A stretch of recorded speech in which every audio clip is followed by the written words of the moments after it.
সুপ্রিয় দর্শক, আসসালামু আলাইকুম। আপনাদের সবাইকে স্বাগত জানাচ্ছি এখনকার আলোচনায়।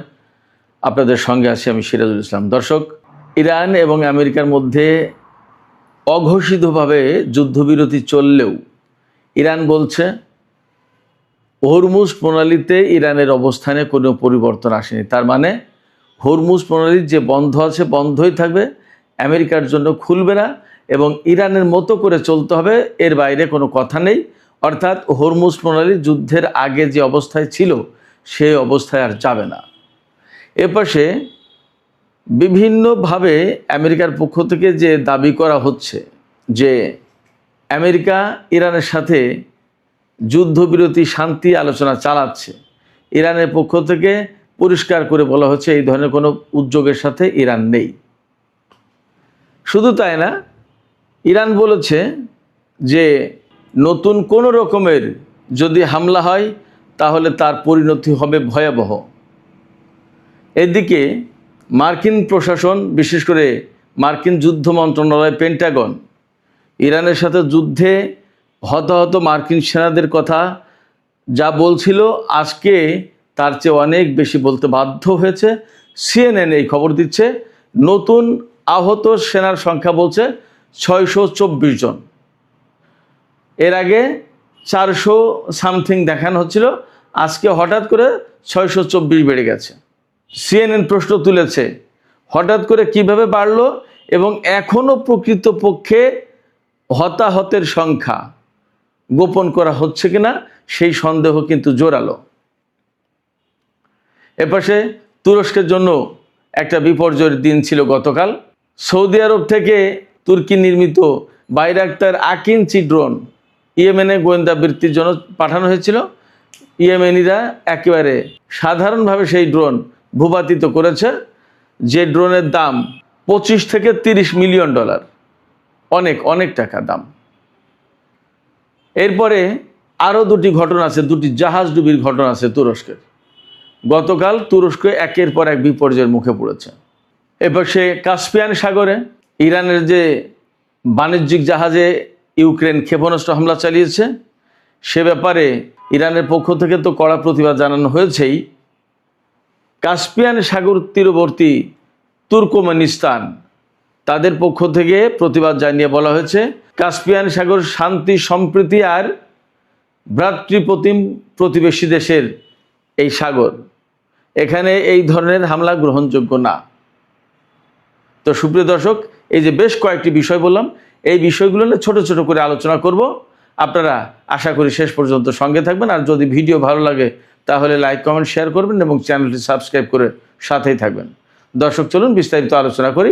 সর্বপ্রথম বলি, ইরানের পক্ষ থেকে একদম পরিষ্কার করে বলা হয়েছে যে বিভিন্ন সূত্র থেকে বা আমেরিকার পক্ষ থেকে বিভিন্ন কায়দায় ইনিয়ে বিনিয়ে যে দাবি করা হচ্ছে যে ইরানের সাথে আমেরিকার শান্তি আলোচনা চলছে, যুদ্ধবিরতির আলোচনা চলছে, প্রকৃতপক্ষে এই ধরনের কোনো আলোচনায় ইরান যুক্ত হয়নি, ইরান নেই, ইরান এই ধরনের কোনো আলোচনা করছে না। ইরানের পররাষ্ট্র মন্ত্রণালয়ের মুখপাত্র ইসমাইল বাকাই এই ঘোষণা দিয়েছেন। অর্থাৎ ইরান সরকারের পক্ষ থেকে একেবারে পরিষ্কার করে বলা হলো যে এই ধরনের আলোচনায় নেই। যুদ্ধ অঘোষিতভাবে আমেরিকা বন্ধ করেছে। ইরান বলছে যে তারা যুদ্ধ শুরু করেছে, কিন্তু যুদ্ধ এখানেই শেষ না। যুদ্ধ কবে, কখন, কিভাবে শেষ হবে সেটা সিদ্ধান্ত নেবে ইরান। অর্থাৎ ইরান তার মতো করে একটা পর্যায়ে গিয়ে শেষ করবে যুদ্ধ। কারণ ইরানের মনে অনেক দুঃখ, ব্যথা, বেদনা, ক্ষোভ, অনেক কিছু আছে। ইরান অনেক কিছু হারিয়েছে, তাদের সর্বোচ্চ নেতা থেকে শুরু করে বহু বেসামরিক নাগরিককে হারিয়েছে যাদের কোনো অপরাধ ছিল না এই যুদ্ধের ব্যাপারে। অতএব ইরান কবে, কখন, কিভাবে প্রতিশোধ নেবে আর কবে, কখন, কিভাবে যুদ্ধ শেষ করবে সেই সিদ্ধান্ত ইরানের পক্ষ থেকে আসবে। ইরান আরও বলেছে যে যখনই তেলের দাম বেড়ে যায় তখনই ডোনাল্ড ট্রাম্প তাড়াতাড়ি আলোচনায় বসার ব্যবস্থা করে। আমরা তার এই চালাকি, তার এই কৌশল আমরা বুঝি, এই সমস্ত আলোচনা এখন আর হবে না। পাশাপাশি ইরানের সামরিক বাহিনী একদম সুস্পষ্ট করে বলেছে যে আমেরিকা যুদ্ধ বন্ধ করেছে, ফাইন, কিন্তু নতুন করে যদি ইরানের উপরে হামলা চালায় তাহলে তার পরিণতি হবে ভয়াবহ এবং ইরান যে কোনো পরিস্থিতি মোকাবেলার জন্য কিন্তু প্রস্তুত রয়েছে। এই কথা কেন বলছে ইরানের পক্ষ থেকে? এই কথা ইরানের পক্ষ থেকে সামরিক বাহিনী বলছে এই কারণে যে বিভিন্ন জায়গায় খবর আসছে, এমনকি ইসরায়েলের গণমাধ্যমে, যে ইসরায়েলের প্রধানমন্ত্রী বেনিয়ামিন নেতানিয়াহু আগামীকাল মঙ্গলবার 28 জুলাই আমেরিকা সফরে যাবেন এবং আমেরিকায় যাওয়ার পরে প্রেসিডেন্ট ডোনাল্ড ট্রাম্পের সাথে মিটিং করবেন। সেই মিটিংয়ে হয়তো এমন সিদ্ধান্ত হওয়ার সম্ভাবনা আছে যে আমেরিকা ইসরায়েল দুই দেশ মিলে ইরানের বিরুদ্ধে নতুন করে যুদ্ধ শুরু করতে পারে এবং ওই যে বড় হামলা চালাবে বলে আমেরিকা প্রস্তুতি নিয়েছে, সেই হামলার কথা বলা হচ্ছে যে হামলা আবার হতেও পারে ইরানের বিরুদ্ধে। এই জায়গায় ইরানের সামরিক বাহিনী পরিষ্কার করে বলেছে যে আমেরিকা যদি নতুন করে ইরানের বিরুদ্ধে কোনো রকমের হামলা চালায় তাহলে তার পরিণত হবে ভয়াবহ।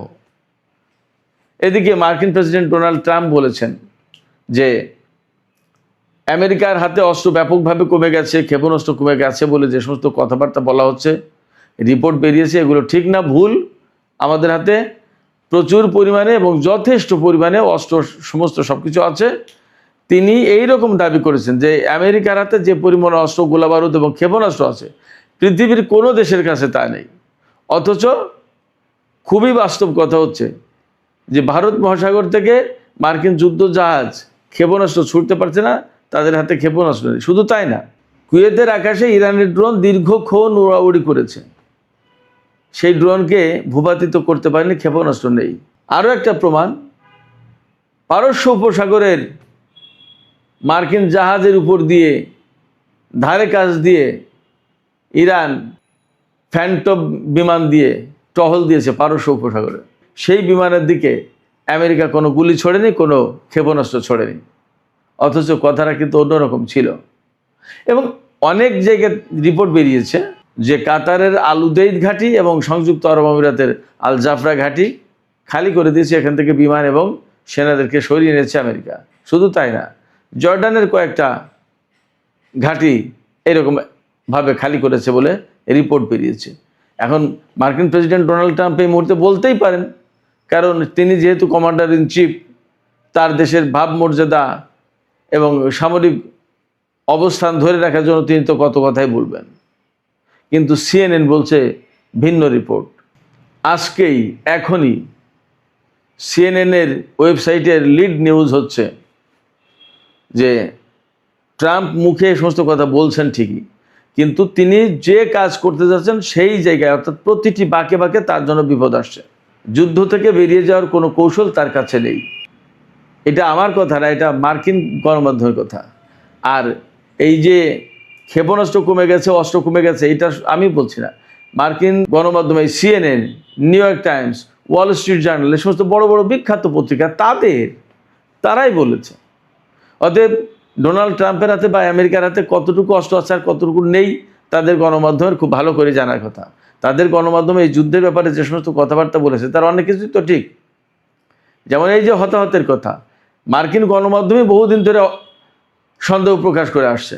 তারা বলছে যে পেন্টাগন বা যুদ্ধমন্ত্রী পিট হেগসেথ যে বলছে এতজন সেনা নিহত হয়েছে আর এতজন আহত হয়েছে, কিন্তু প্রকৃত সংখ্যা, হতাহতের সংখ্যা এর চেয়ে আরও অনেক বেশি।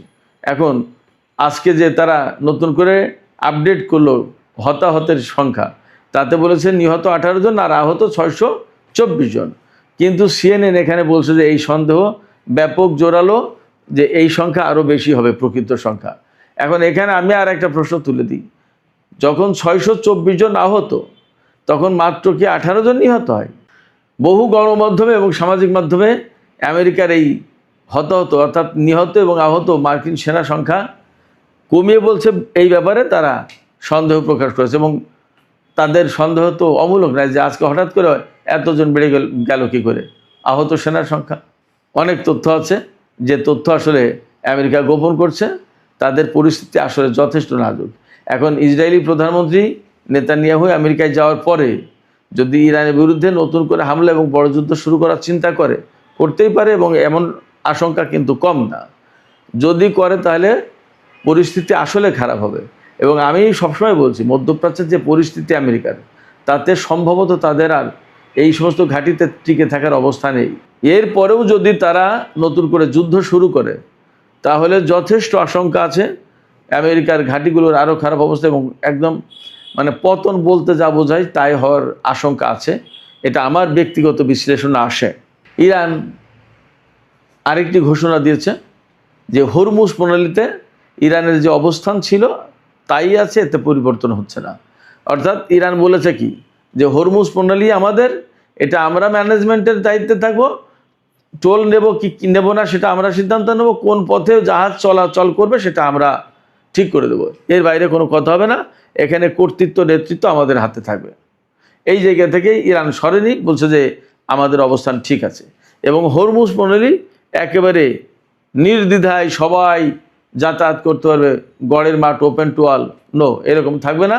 বলেছে যে যুদ্ধের আগে হরমুজ প্রণালী যেমন ছিল তেমন আর কখনো কোনোদিন হবে না এবং এখানে কার জাহাজ যাবে, কোন জাহাজ কত টোলে যাবে, কোন পথে যাবে, সমস্ত সব কিছু ইরান নির্ধারণ করবে বলছে। সাম্প্রতিক দিনের যে যুদ্ধটা, এই যুদ্ধটা কিন্তু বেসিক্যালি হরমুজকে কেন্দ্র করে। হরমুজ প্রণালী দিয়ে ইরান বলেছে যে এই রুটে জাহাজ চলাচল করবে, আর আমেরিকা বলছে যে না, এই আর একটা ওমান উপকূলের দিক দিয়ে একটা রুট, বলছে যে এই রুটেও জাহাজ চলাচল করবে। সেখানে মাইন পেতে রেখেছে ইরান, গেলে জাহাজ গেলে কোনোটা মাইনে বিস্ফোরণ হচ্ছে আর কোনোটার উপর ইরান হামলা চালাচ্ছে, ক্ষেপণাস্ত্র হামলা, ড্রোন হামলা।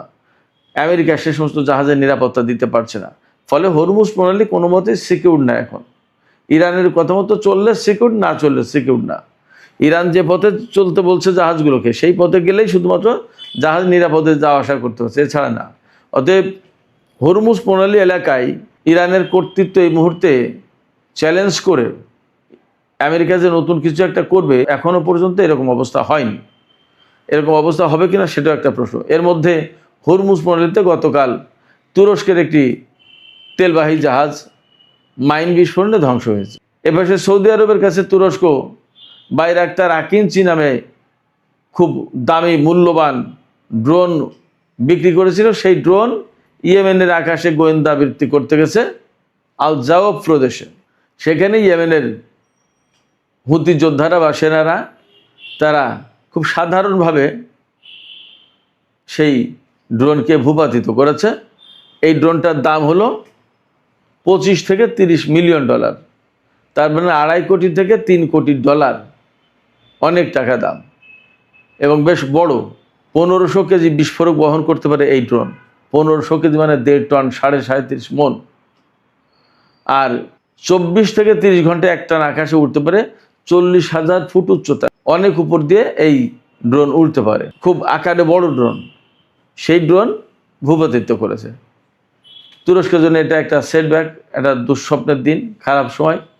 আরেকটা ঘটনা ঘটেছে কৃষ্ণ সাগরে। ইউক্রেনের ওডেসা বন্দর থেকে তুরস্কের মালিকানাধীন একটি জাহাজ গিনি বিসাউয়ের পতাকা বহন করছিল, হয়তো কোনো পণ্য নিয়ে ওই জাহাজটা যাচ্ছিল কৃষ্ণ সাগর দিয়ে। বলা হচ্ছে রাশিয়ার ক্ষেপণাস্ত্রের আঘাতে সেই জাহাজ ডুবে গেছে এবং বেশ কয়েকজন নাবিক হতাহত হয়েছে। রাশিয়া বলছে যে আমাদের ক্ষেপণাস্ত্রে এই ধরনের ঘটনা ঘটেনি, বাট কৃষ্ণ সাগরে তুরস্কের একটা জাহাজ ডুবে গেছে, এটা বাস্তব কথা। তার মানে গতকাল তুরস্কের জন্য ভারী খারাপ সময় গেছে।